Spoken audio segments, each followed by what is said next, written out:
Ici, Jean Moulin. Je voudrais tout d'abord vous faire partager une conviction de femme. Vous n'avez pas, M. Mitterrand, le monopole du cœur. La prions.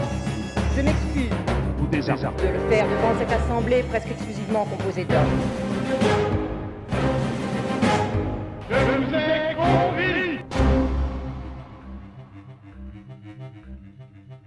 Bonjour à tous, je vous raconte aujourd'hui, dans les grandes lignes, la vie et l'action de Winston Churchill, probablement l'homme politique britannique le plus célèbre du XXe siècle. De l'intrépide journaliste dans sa jeunesse à travers le monde, jusqu'au Premier ministre de la Victoire pendant la Seconde Guerre mondiale, l'homme à l'éternel cigare vissé au coin des lèvres a laissé une empreinte durable sur son siècle. Portrait d'une vie tout entière dévouée à la gloire de l'Empire britannique.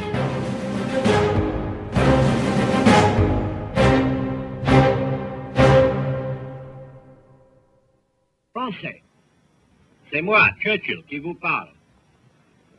Pendant plus de 30 ans, dans la paix comme dans la guerre, j'ai marché avec vous et je marche encore avec vous aujourd'hui sur la vieille route.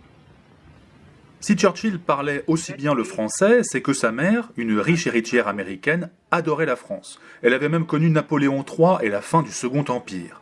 Et si plusieurs de ses ancêtres étaient de vieilles familles françaises, Winston Churchill est bien un Anglais, pur sang, né en 1874 d'une prestigieuse lignée d'aristocrates au service de la couronne. Le petit Winston est un descendant direct du célèbre duc de Malbrook, celui de la chanson, vous savez, Malbrook s'en va en guerre. C'est une influence qui va compter dans la vie du jeune garçon, très tôt passionné d'aventure et prêt à servir son pays. Engagé dans l'armée à 20 ans, il voyage avec son régiment. À Cuba, d'abord, où il prend le goût des magnifiques cigares qu'il fumera toute sa vie, puis il est affecté en Inde. L'Inde de cette époque, je vous le rappelle, c'est une colonie britannique, dont la reine Victoria est même l'impératrice. S'il passe la plupart de son temps à lire, à écrire des reportages ou jouer au polo, Churchill n'en demeure pas moins actif quand il sent qu'un combat peut être engagé. Ainsi, en 1897, il n'hésite pas à prendre part à une mission d'éclairage dans le nord de l'Inde où il fait feu contre des rebelles. Bel exploit qui lui permet d'écrire un article remarqué dans un journal à fort tirage. Churchill a une autre ambition. Il veut faire de la politique. Et à cette époque, pour faire de la politique, il faut des contacts ou avoir réalisé des exploits militaires. En 1899, il parvient à se faire envoyer en Afrique du Sud, une autre colonie britannique, pour couvrir la guerre des Boers en tant que reporter de guerre. L'exploit qu'il attendait arrive enfin.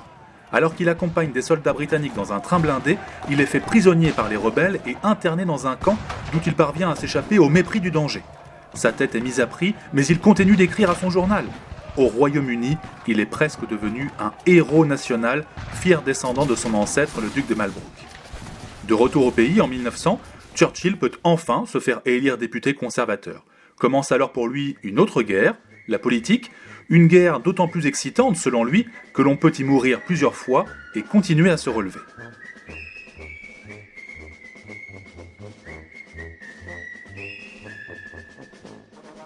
Nommé sous-secrétaire d'État en 1906, il devient ministre du Commerce et de l'Industrie en 1908, où il tente d'améliorer les conditions de travail des plus pauvres et limiter le chômage.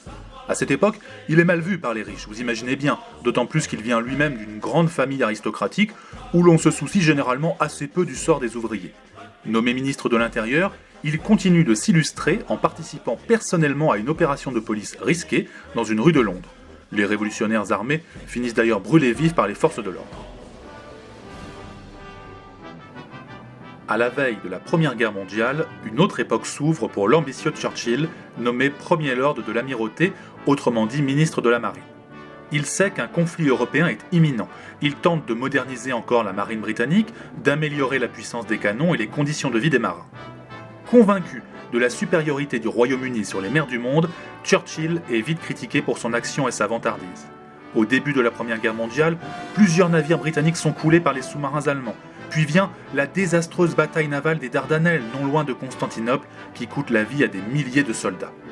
S'il n'est pas tenu directement responsable de cet échec, il démissionne et demande à être nommé comme simple lieutenant-colonel dans les tranchées. Toujours actif, Impatient, jamais satisfait, il rentre bien vite en Angleterre et critique vertement la révolution bolcheviste qui se joue en Russie contre la monarchie. Et lorsqu'il déclare « Le bolchevisme n'est pas une doctrine politique, c'est une maladie », il n'imagine pas qu'un jour, pas si lointain, il devra faire alliance avec l'URSS et serrer la main de Staline.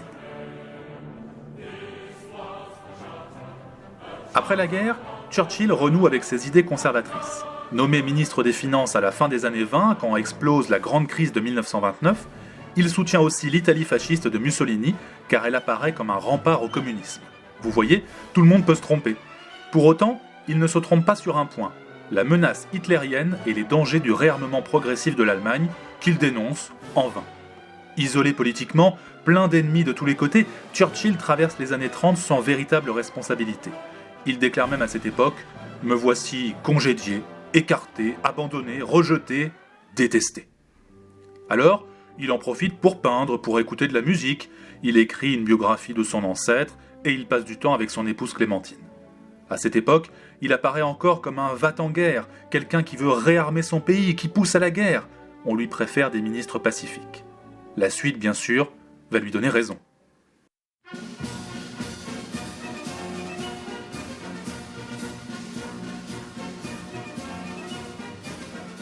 En 1939, au début de la guerre, Churchill est rappelé au commandement de la marine, puis il est nommé Premier ministre par le roi George VI. L'Angleterre, touchée par la défaite de son allié français, a besoin d'un chef à poigne qui sait prendre les décisions.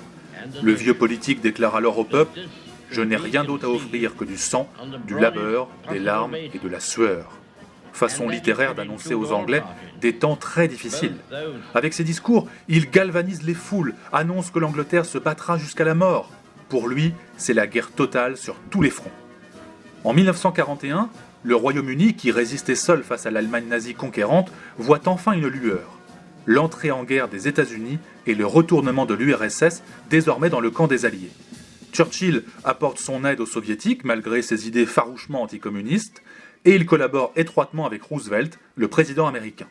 Il est de toutes les grandes conférences des Alliés.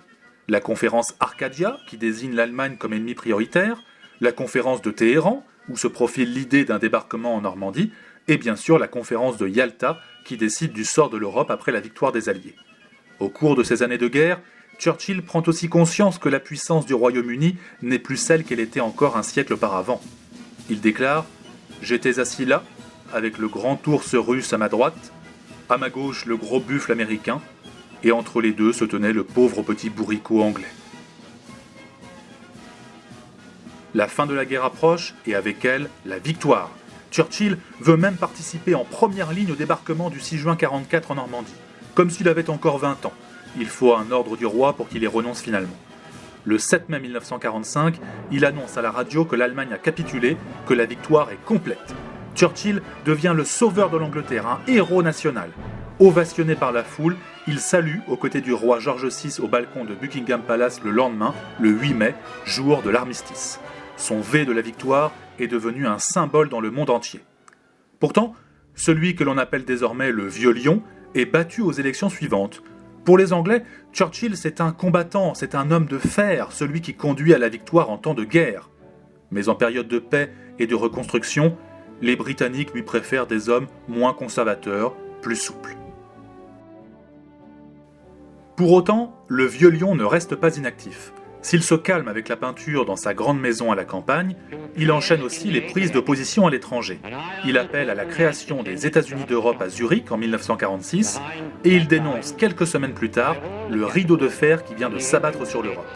Il observe de près l'effondrement de l'Empire britannique, particulièrement en Inde, qui obtient son indépendance en 1947, et il écrit ses mémoires de guerre, couronné du prix Nobel de littérature.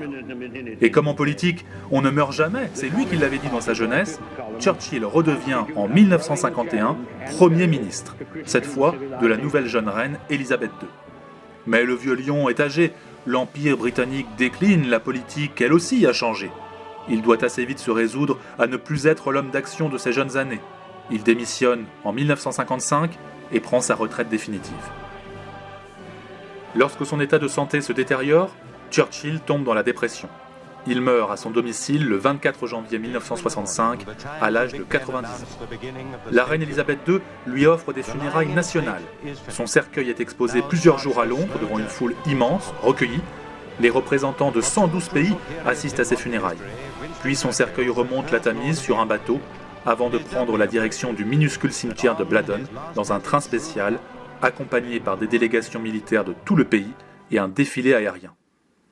En France, le général de Gaulle déclare pour l'occasion que Churchill était le champion d'une grande entreprise et l'artiste d'une grande histoire. Vive la France! Et vive aussi le soulèvement des braves gens de tous les pays qui cherchent leur patrimoine perdu et marchent vers les temps meilleurs.